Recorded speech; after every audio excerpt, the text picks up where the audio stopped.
Hello again, everyone, and welcome to another edition of the Inside Lowell Daily Pulse, the Thursday, September 18th edition of the Daily Pulse. I'm your host, Teddy Panos, coming here from the WellPoint Studios here in downtown Lowell. We got an interesting show for you lined up today on what we're billing a theatrical Thursday, and you know why that is, because I'm joined today by my favorite hosts, me, myself, and I.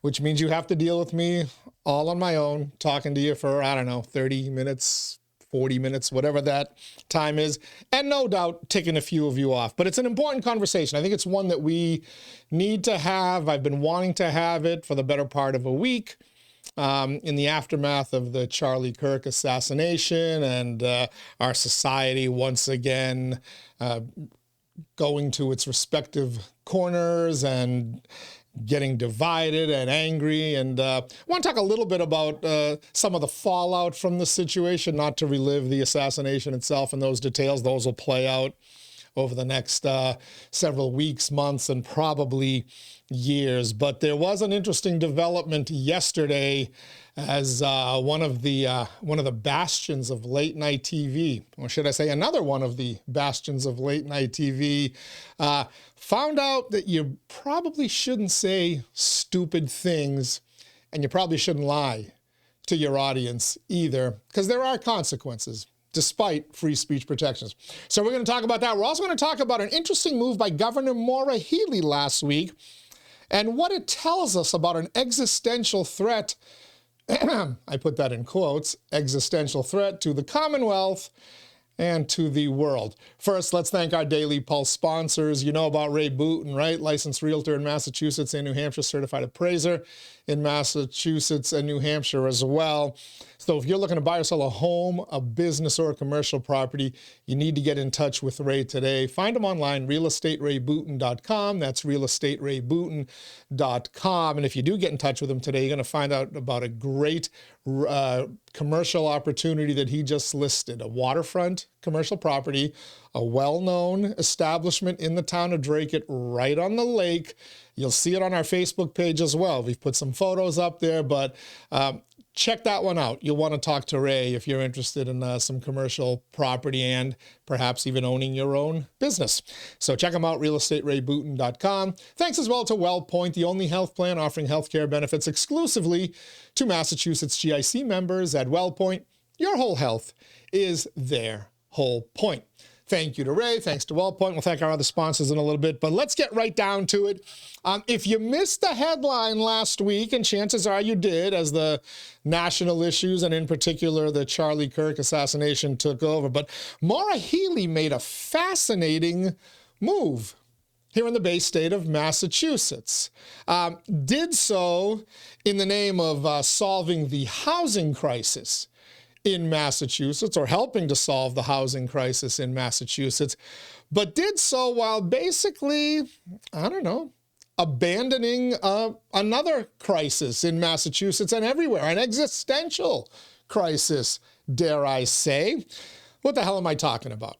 All right, let's go to some of the headlines here. And by the way, this is from mass.gov, the official Commonwealth of Massachusetts website, and the press releases that go out from Governor Maura Healey. She posts them on the mass.gov site, same press releases that we get here in the media. I pop it up there because unlike Jimmy Kimmel, I'm not going to lie to you, and I want to show you that what I say is actually factual. We can back it up, but Governor Healey, the headline screams, unveils nation-leading plan to cut environmental regulations to fast-track housing development. Reforms will cut environmental review times from 1+ years to 30 days for housing projects to expedite housing and bring down costs. What does that headline tell you when you see that? I've talked to a few of my friends, one in particular, my favorite environmental champion, part of the Lowell Sustainability Council, the hyphen, Michaela Hondas McCarthy, and she just kind of shook her head because the ridiculousness of it. Now, ridiculousness of it, I think it's a good thing. You need housing? Well, you cut down regulations, because if we know nothing from all our time here on this planet Earth, is you add regulations, you get the government involved, and you make projects slower, more onerous, and yes, more expensive. Don't take my word for it. There's the headline right there in Governor Maura Healey and her administration's own words. Cutting regulations, in this particular case, environmental regulations, speeds up the process of construction, development, etc., and brings down the costs. One more time, in their own words, expedite housing and bring down costs. Now, a cynic, of which I am one, might ask, well, why are we doing this for housing, but not for mom and pop businesses? Why not for industry and big business that employs hundreds, if not thousands of people? Why not for people building bridges off of taxpayer dollars, like the Rourke Bridge and the two down going to the Cape, the Sagamore and the Bourne Bridge, which are ridiculously expensive, as we showed you in past Daily Pulses, when compared to projects in New Hampshire. Hampton Seabrook Bridge, $107 million. Rourke Bridge, $303 million and counting. Environmental regulations are part of that, folks, because it's not just housing that they drive up the costs for. It's every development, every project, every road that is paved. You have to take this into account. Every bridge that is built, you have to take this into account. And yes, every housing project, every small business, every big business, all of it, these environmental concerns delay the process and jack up the cost of construction, and then ultimately it's a cost that gets passed on to you, the taxpayer, if you're paying for this construction, or the person who's eventually going to live, work, or play in this area where this much more expensive construction takes place. So I'm just curious, if Governor Healey is admitting to this, then why can't we do it everywhere else? Why don't we cut all of these environmental requirements so that you can get something approved in 30 days as opposed to a year plus and drive down the cost? Oh, I get it. That's right. Housing is a crisis. I forgot. We got a housing crisis here in Massachusetts. Hasn't been termed an existential crisis, though, has it? Right? I haven't heard Governor Healey or anybody else saying housing is an existential crisis, an existential threat to the world. But I know something that has been described as such. Oh, that's right. Climate change, the environment. Yes, that's right. That's an existential threat to our planet. And that's why we had to put these onerous environmental requirements and guidelines in there, right? That's why a project took 1+ years, because we had to make sure that we were not creating even more of an existential threat to our planet, to our state, to our towns. So is it no longer a threat? Is the housing crisis more severe than the existential crisis of climate change? Which one is worse? Help me out here. Governor Healey, all you environmentalists out there, Michaela, all you lefties, help me out here. Which crisis should I be more concerned about? Housing or the existential threat to the environment that climate change brings? Because your governor is telling you housing is more of a threat than climate. We need to solve the housing situation now. Oh, you may want to try to convince me that no, she's just speeding up the process. Well, yeah, that's what she's doing. She's speeding it up, right? Again, review times will go down from 1+ years. Was that 2-3 years? What are we talking about? Are we talking 1 year, 1 month? Or are we talking about 1 year, 8 months, or 2 years, 3 years? But they're going to go down from 1+ years, let's just call it 1 year, to 30 days. Well, how do you think she's going to do that? If we don't have to worry about people being able to skirt environmental regulations that we have been told over and over again are necessary to curb this existential threat, yeah, you know, the YouTube algorithms and censors will be putting motions on this today, but it's true, folks. This is Governor Maura Healey saying it, not me. I'm explaining to you what she's saying in her fancy political spin language here. But she's telling you housing is a bigger crisis than the environment, and we're gonna curtail requirements. We're gonna cut back on some of the requirements that were so important, so necessary to saving the planet and solving this existential threat to our planet, that we're going to do away with them. You think I'm kidding?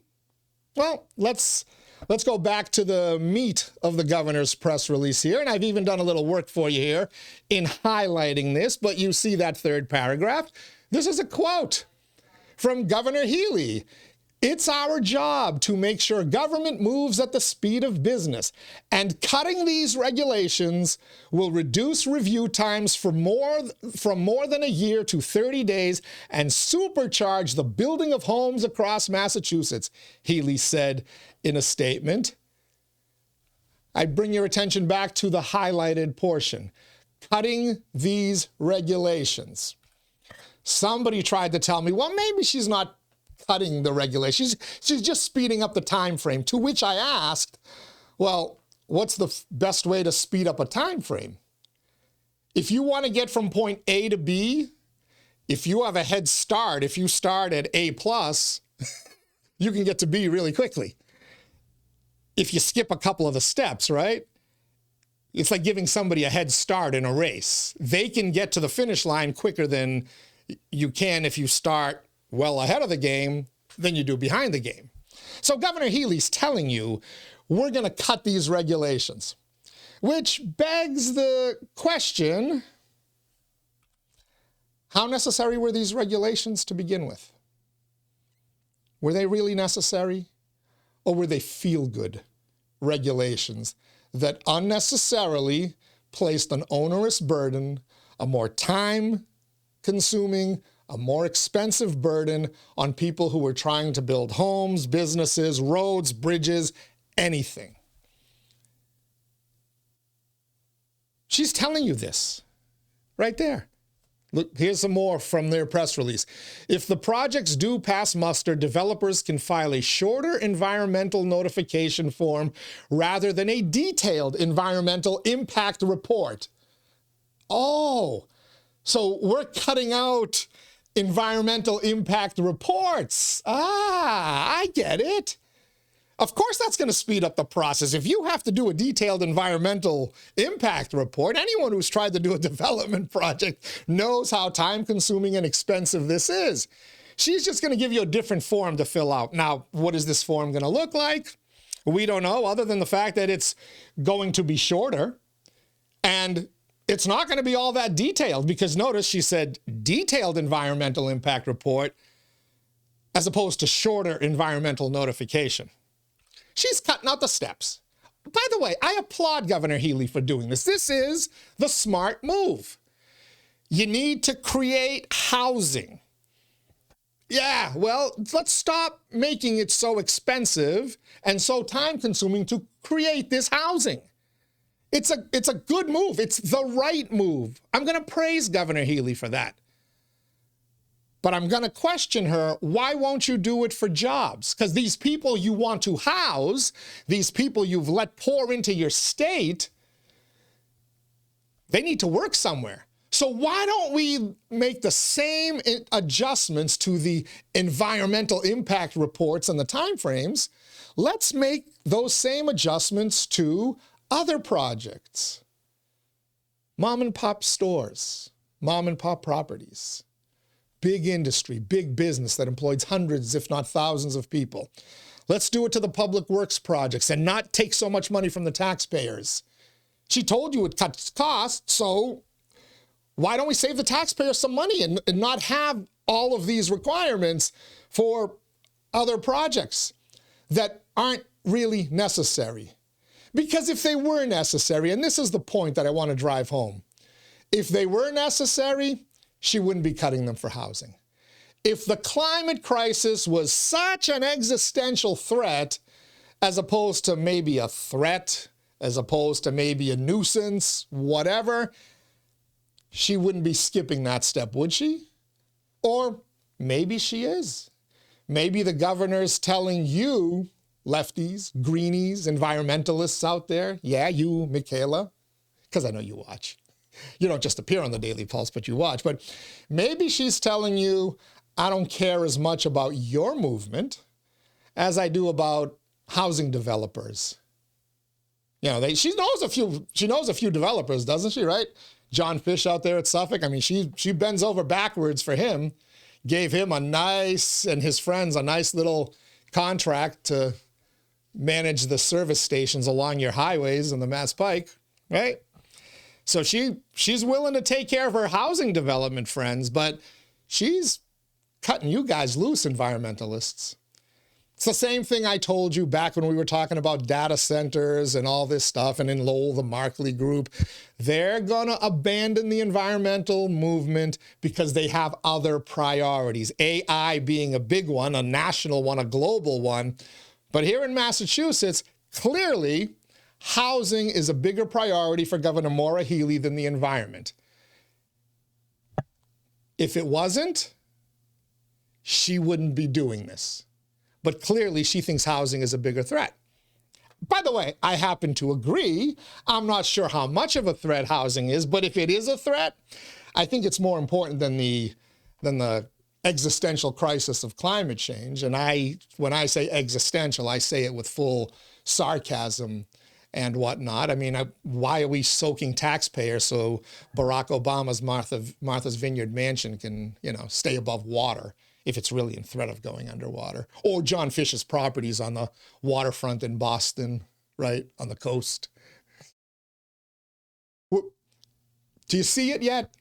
Do you see it yet? Do you see how you're getting played, even by your governor, who's doing the right thing and releasing these regulations? She's actually doing the right thing to accomplish the goal, but she's telling you what I've been telling you all along. These environmental regulations have been driving up costs, extending time frames, which from the Lowell High Construction Project, we know you push a project out a year. Guess what you've done? You've added $40 million to that project and that time frame. No ifs, ands, or buts about it. And Governor Healey confirmed everything I've been telling you with her press release and this information right here. She's told you all about it. Do you believe her? I do. I don't think she's being honest about her reasoning, but there's a message there. Heed it, or tell your governor, we don't want to be abandoned.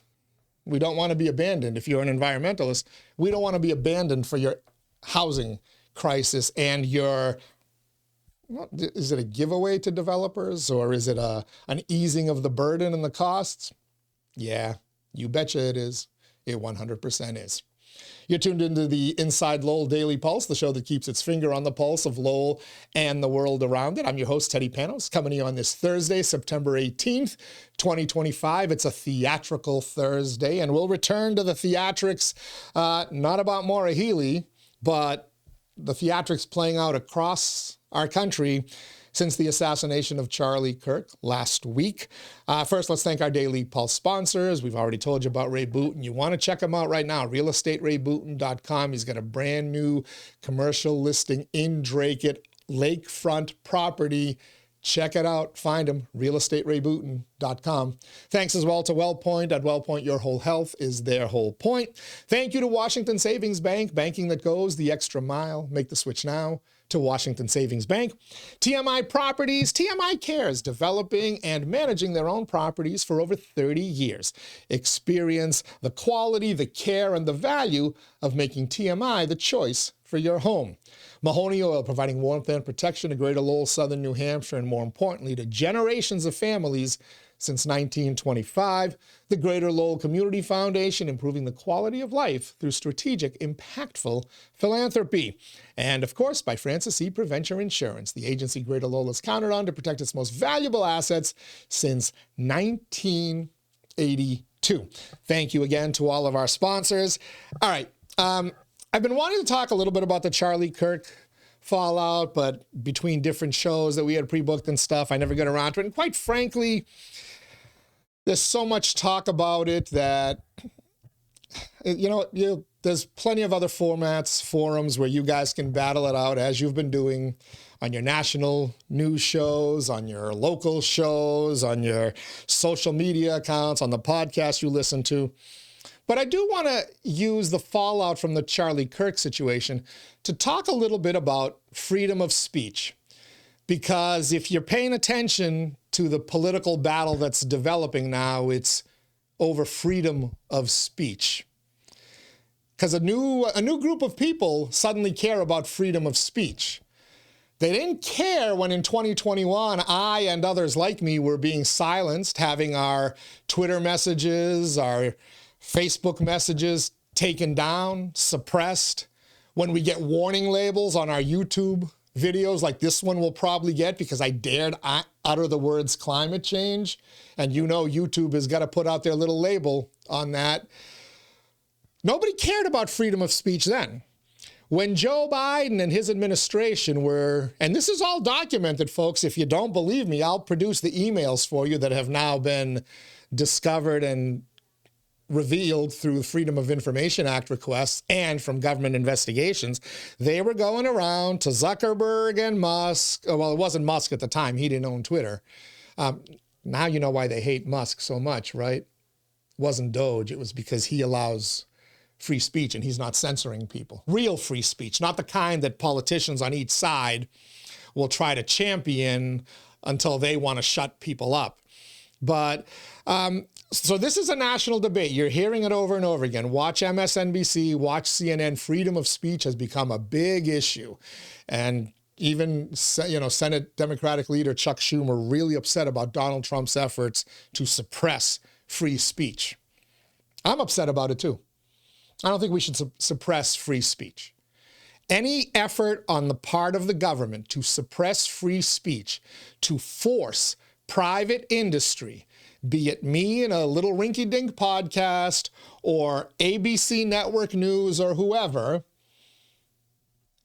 or a big influential person like a Joe Rogan or whoever on Twitter or his podcast, any effort to silence these folks for dissenting opinions, for unpopular opinions, for what is termed quote-unquote misinformation, any effort to suppress free speech is wrong. It shouldn't be done. Donald Trump shouldn't be doing it. Donald Trump's opposition shouldn't be doing it. And they sure as bleep shouldn't have done it while Joe Biden was in control of the White House and all these different agencies that did, in fact, suppress free speech and information, all in the name of protecting us from misinformation which they were spreading. But there is a difference. Free speech, I don't know if they teach this anymore in schools. They did when I was in middle school and high school, and sure as heck certainly did when I was in grad school getting my master's degree in mass communication and broadcast journalism. We talked an awful lot about free speech and the responsibility that comes with it. Because free speech is a constitutional right.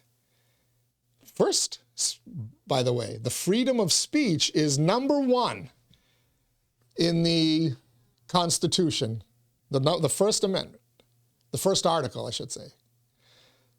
Freedom of speech. Number two, mind you, is the freedom to own firearms and to form a militia. That's not an accident. They weren't number 7. They weren't number 9. They weren't added as an amendment 150 years later as number 25. The founding fathers are telling you by placing those 1 and 2 how important they are. And they're telling you that the most important one is number 1. And the most, let me borrow a term from you lefties, the most existential threat to democracy is when you suppress free speech. when a government suppresses free speech, which is why I wholeheartedly stand against any efforts to do so. But there's a caveat. There is some responsibility that comes with that. You can't yell fire in a crowded movie house or movie in a crowded firehouse, whichever the case may be. You can't incite people to riot. That you can't incite violence against people. Your right to free speech disappears when you do that, and the government 100% does have a responsibility to enforce that. If you are promoting violence. Now, the line gets a little tricky here because everything is now labeled hate speech, and everyone is labeled a Nazi, and everyone is labeled a fascist, and everyone is labeled a dictator, and they've lumped half the country in as a fascist or as a dictator or as a Nazi, just because they don't like a political opinion, which is why a guy like Charlie Kirk gets shot. Because you label somebody a Nazi, you're in essence justifying an assassination attempt against them, because violence to counter violence, if hate speech is violence, or if speech that I interpret as hate is violence, then aren't I in essence condoning violence to fight that hate speech or that speech, however you want to term it? That's why you got to be really careful with going down these paths. The other thing about free speech, it doesn't give you the freedom from the consequences of it from private actors. Now, the government, yes, I should be able to say whatever the hell I want to say here on this podcast, just as you should, whether it's here, whether it's on Facebook, whether it's on YouTube, or anywhere you want. You should be able to say whatever you want without fear of the government suppressing your speech and silencing your speech. That's free speech, provided your speech is not inciting violence. Condoning it gets tricky, right? Like all you people applauding the assassination of Charlie Kirk. I don't think it's wise, but you do have the right to applaud it.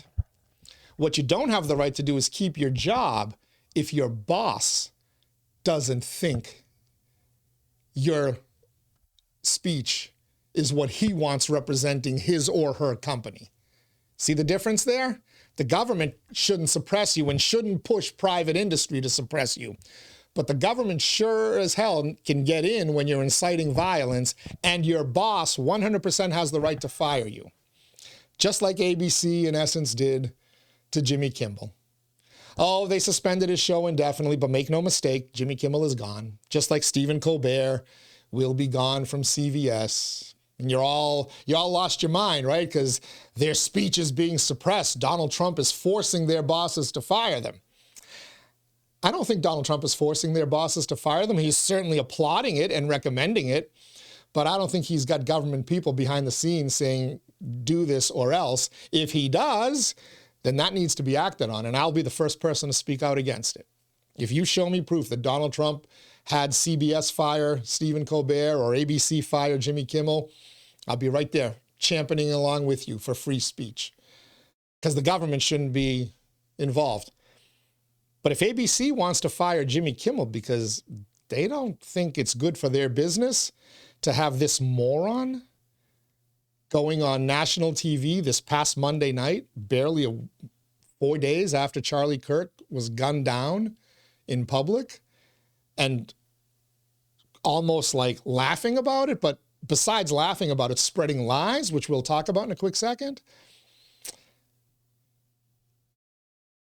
that's a different story. ABC gets to do whatever they want. They pay the bills. They write the check. They've paid Jimmy Kimmel handsomely through the years, too handsomely. They're losing money on him.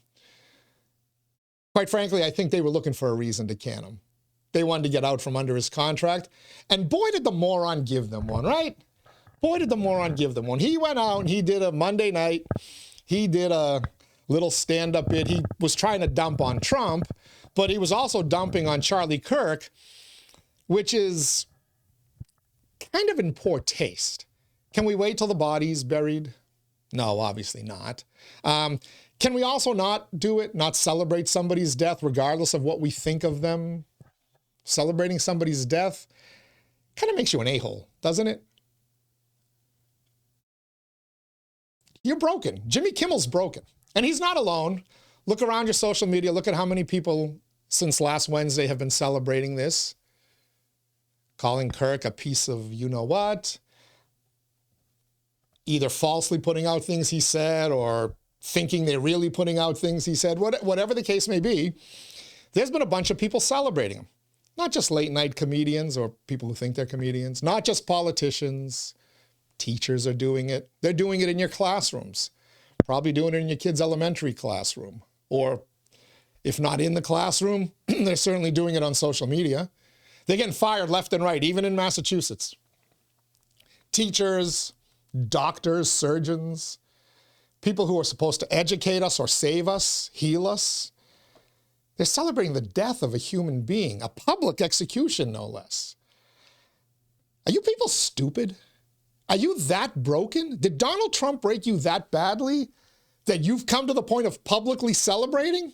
Like, if you want to do it in your little close circle of friends, your little private text thread here, you're going to grab your phone, talk to your best friend, the people you love, the people you trust, and say, yeah, I'm glad they got him. Yay, yeah, the world's a better place without him. His kids will be better off without this monster raising them. These are real terms that have been used.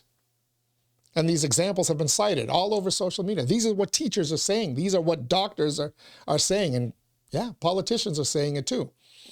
So if you want to be that stupid, why would you do it publicly?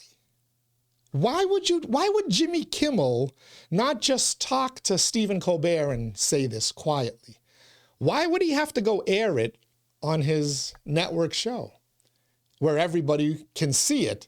Even those who never watch his show have now seen it because it's been spread like wildfire all over social media.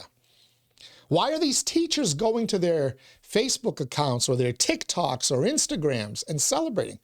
Are you that stupid? Are you that broken? Do you not think there's a consequence for you showing the world what a despicable human being you are? We got called deplorables. We Trump supporters. Hillary labeled us deplorables, and that sure stuck over the last decade. What do you think publicly celebrating the death of a man, a husband, a father, in front of his family in broad daylight? What do you think that makes you? If I'm a deplorable, what are you? You're lower than low. And unfortunately, it's a bunch of people who are in my social media networks. I've seen them, former employees of mine, other people that I've worked with. Did Donald Trump break you that badly? Are you that mentally ill now that you're celebrating the death, the execution of somebody? And I know you are because you're doing it. But why I say you're stupid is because you're stupid enough to do it publicly and risk your job, your career, and your reputation. Do it quietly. Do it quietly. The other thing I want to talk about here, the lesson from Jimmy Kimmel is, along with having the freedom of speech, although that doesn't give you the freedom from repercussions, if you're in a network environment, if you're in a broadcast environment, especially an entity regulated by the FCC, the Federal Communications Commission, you have a responsibility to not lie to your audience. Or you did have a responsibility, which I want to talk about a little bit with the Smith-Mundt Act in a quick second, but Jimmy Kimmel lied to his audience Monday night as well. Besides trying to make a joke over the reaction to Charlie Kirk's death, Jimmy Kimmel lied. He told his audience, no matter how small it is, that the assassin of Charlie Kirk was a MAGA. He was a Trump supporter. That's what Jimmy Kimmel said. Don't believe me? Google search it. Or better yet, go search for it on Twitter, because Google might suppress that search, just like YouTube tries to suppress our speech. But Jimmy Kimmel said that the Charlie Kirk assassin was a MAGA supporter, was a Trump supporter. 100% a lie. We have the text messages from the or the alleged text messages, because we haven't been in a court of law yet, but part of the evidence unveiled the other day was the text messages between the assassin and his partner. I'm not going to get into that, but he admitted to doing it. He admitted why he did it, because he felt the obligation to protect his partner from such hate speech and hateful individuals out there. He said it. He wrote it on the bullets.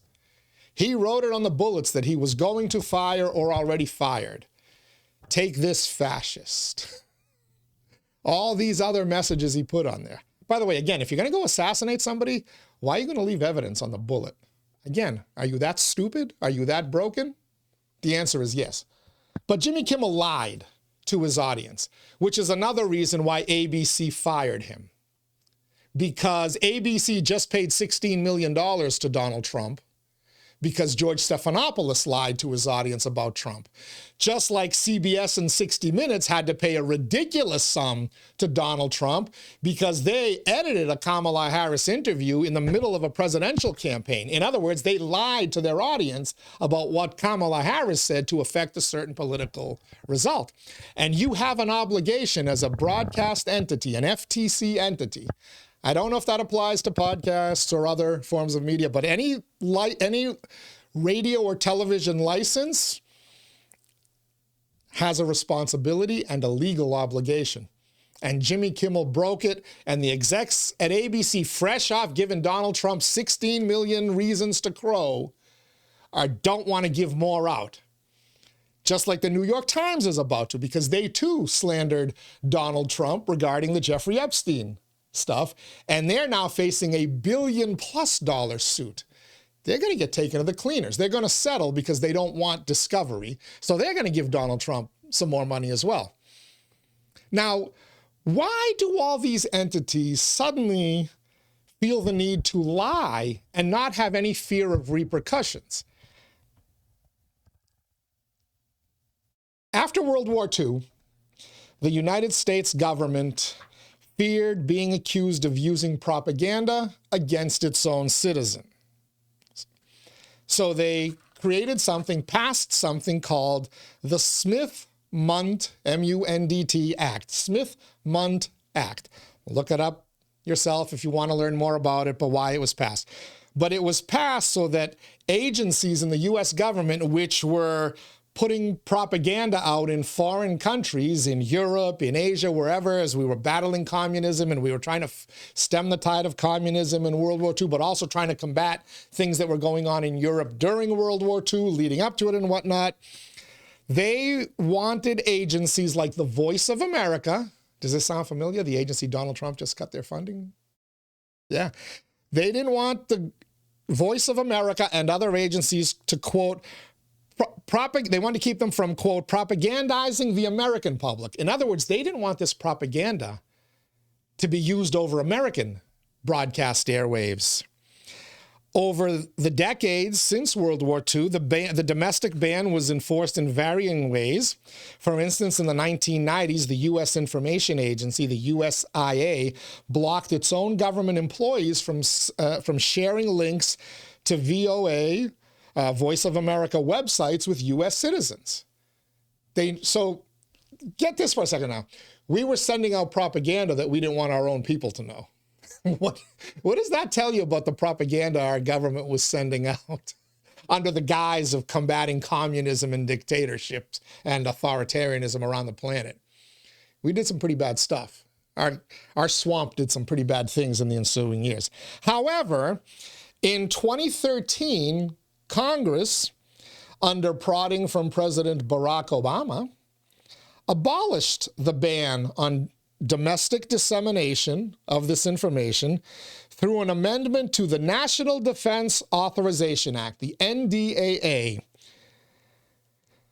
The change was driven by two key factors: the rise of the internet, which made the original ban obsolete, they argued, and impossible to enforce, as government-produced materials for foreign audiences were easily accessible online by U.S. audience. Now that makes sense, right? Because of the internet, I didn't have to go to ABC News. I didn't have to go to Walter Cronkite or Tom Brokaw or Sam Donaldson or George Stephanopoulos or anybody to get my news. I get it right here. Right here. Here's my news right here. Not filtered by some biased person, not filtered by anybody else. I can get other people's biased stuff, but I can make the decision for myself. I'll decide what I want to read and what I'll want to believe, not what George Stephanopoulos, New York Times, or whoever tells us. So it is, the Smith-Mundt Act was kind of obsolete. Lawmakers argued that repealing the ban would increase government transparency and allow Americans to see how their tax dollars were being spent on public diplomacy. Again, in theory, it makes some sense, right? Then again, how's that working out with your audit here in Massachusetts, right? Is government really more transparent? We digress. That's a different issue. But what eliminating the Smith-Mundt Act did is it gave some of these network types the license to release propaganda on its own people. Now, let's be honest, news and people who bring you the news, we're biased. We're all biased. I'm one of them. You know from watching this, I have my biases. We all have our biases. We all were raised by a certain set of parents with a certain set of beliefs. We've all had our own life experiences which shape us, shape our opinions, shape our biases, our educational experiences, our life experiences. All of that comes in to who we are, who I am as a person and who you are as a person. And to pretend that we don't have biases, silly. You're lying to the people again. There's a difference between letting an opinion come out in an opinion piece. Now, in journalism, you do a news story. You're supposed to just the facts. Here's the fact. Here's X. Here's Y. Here's what Z said about Y. Here's what W said about X. And put it out there. There's the information you decide. An opinion piece, a talk show, a podcast is just that, an opinion piece. We try to be fair. You should try to be fair, to give the other side their say, their time, their viewpoints, so that people can make an informed decision. And you try to shape people's opinions to agree with you, but you try to do it in an open and honest way. We all have these biases, but you can't lie to people. You can't just outright lie to people. You can't just do what Jimmy Kimmel did the other night, and by the way, has done over and over again. They all have. I mentioned George Stephanopoulos with ABC News. I mentioned CBS with 60 Minutes. The Hunter Biden laptop story, the Russian collusion hoax, the weapons of mass destruction hoax, all of this stuff. The insiders knew these were all lies. And in the media, they helped spread these lies. They helped share these lies intentionally. And that's why when you sue them, you get their money. The only thing that suppressed it in any way, shape, and form was the threat of being sued, and now people are seeing, oh, Jesus Christ, we're making Donald Trump even richer than he already is, because our morons can't hide, A, their bias, but B, they have to lie because, by the way, if you have to lie to convince somebody that your opinion is correct, it's the right one, how correct is your opinion? I've been sharing my opinion about the existential threat of climate change and the fallacy of housing and environmental moves. I've been sharing this with you, but I'm giving you the data. I'm using their words. I'm not lying to you about it. Governor Healey just told you about it right there. There it is. That was a perfect example. Clearly, you saw my opinion, but my opinion was presented by giving you facts. I didn't have to lie and tell you that Maura Healey said, we don't care about the environmental movement anymore because we want to build housing. I didn't tell you she said that. I'm telling you that you can perhaps glean that from the fact that she cut down those times, but she didn't outright come out and say it. Jimmy Kimmel is lying to you. George Stephanopoulos is lying to you. Other people are lying to you. New York Times is lying to you. So you've got to understand that that is not protected. But when did we see the rise of it? So in 2013, Congress abolished that ban, the Smith-Mundt Act. Barack Obama helped eliminate that, all in the guise of national defense, along with the Patriot Act and all these other things which were supposed to keep us safe and defend us from foreign threats and other threats. And all it did was it gave our government, its agencies, the swamp, and the people who benefit from it, especially in the media, the green light to go ahead and gaslight you and outright lie to you. Everybody said since the advent of Donald Trump, since Donald Trump came down that escalator stair in 2015, it's been like a free-for-all in the media. Both sides, by the way, both sides doing it. The right, Fox News, you see what they do.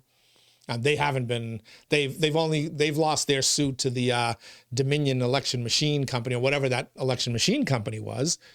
So they do things. But who's paying most of these fines? Look around you.